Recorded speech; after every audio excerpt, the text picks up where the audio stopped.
जैसलमेर धरती, रेत और ओरणों की पहचान वाला ये मरुस्थल आज फिर एक आंदोलन का गवाह बन रहा है।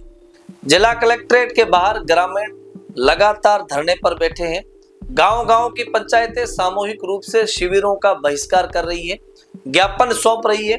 तस्वीरों में आप देख सकते हैं हड्डा, रणदा, दायसर, कुंडा, मोडा, मोहनगढ़, खुयाला, बांदा, सोडाकोर, चौक, सत्याया ग्राम पंचायतों के प्रतिनिधि क्रमवार ज्ञापन सौंपते नजर आ रहे हैं। नमस्कार, मैं हयात कलीम मेहर और आप देख रहे हैं द बवाल। इन ज्ञापनों में एक ही मांग है, ओरण, गोचर और तालाब की जमीनें जिन्हें राजस्थान रिकॉर्ड में दर्ज माना गया है, उनका शुद्धिकरण और बचाव किया जाए। कंपनियों को गांव की धड़कनों पर कब्जा नहीं करने दिया जाए। लेकिन सवाल उठता है, जब पंचायतें एक एक कर जिला प्रशासन को अपनी सामूहिक राय बता रही है, तो क्या प्रशासन केवल ज्ञापन लेने की औपचारिकता निभा रहा है?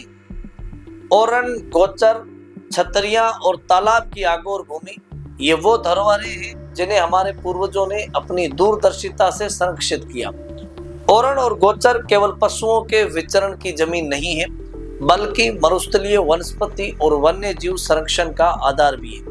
वहीं छतरियां और तालाब की आगोर राजस्थान की जल व्यवस्था और सामूहिक परंपरा का प्रतीक है। लेकिन आज ये सभी धरोहरें संकट में हैं। सरकारी लापरवाही से इन जमीनों का राजस्व रिकॉर्ड में दर्ज न होना, स्थानीय स्तर पर अतिक्रमण का बढ़ना और कंपनियों को भू आवंटन, विशेषकर सोलर प्लांट्स को, इन परंपराओं की जड़ें काट रही। ये संघर्ष नया नहीं है।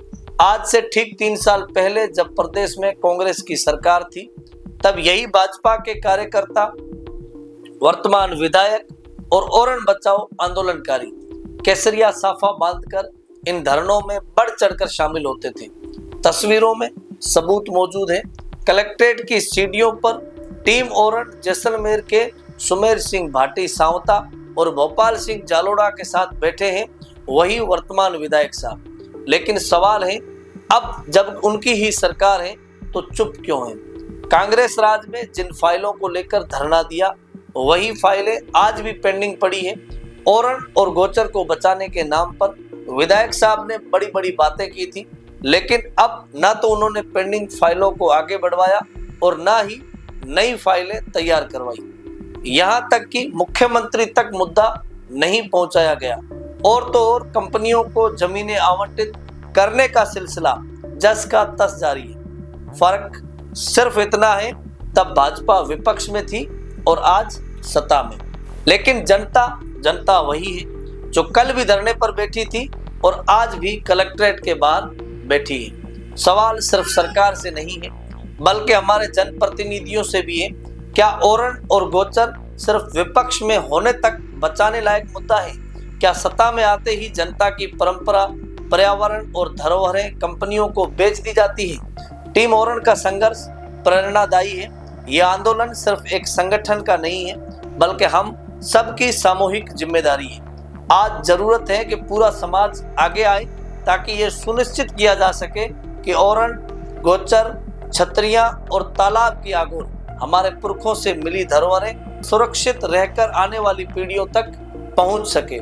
राजनीति की किताब में यह सबसे आसान अध्याय है। जब विपक्ष में हो तो ओरण बचाओ आंदोलन का झंडा उठाओ, और जब सत्ता में आओ तो ओरणों को चुपचाप कंपनियों के हवाले कर दो। जैसलमेर की जनता पूछ रही है, आखिर कब तक हमारी धरती, हमारे ओरण, हमारे तालाब राजनीति के खेल का शिकार होते रहेंगे? धरने पर बैठे ग्रामीणों का कहना है, जब तक ओरण, गोचर और आगोर दर्ज नहीं होंगे, कोई सरकारी काम नहीं होगा। शिविरों का सामूहिक बहिष्कार जारी रहेगा। तब तक देखते रहिए और जुड़े रहिए द बवाल के साथ। शुक्रिया।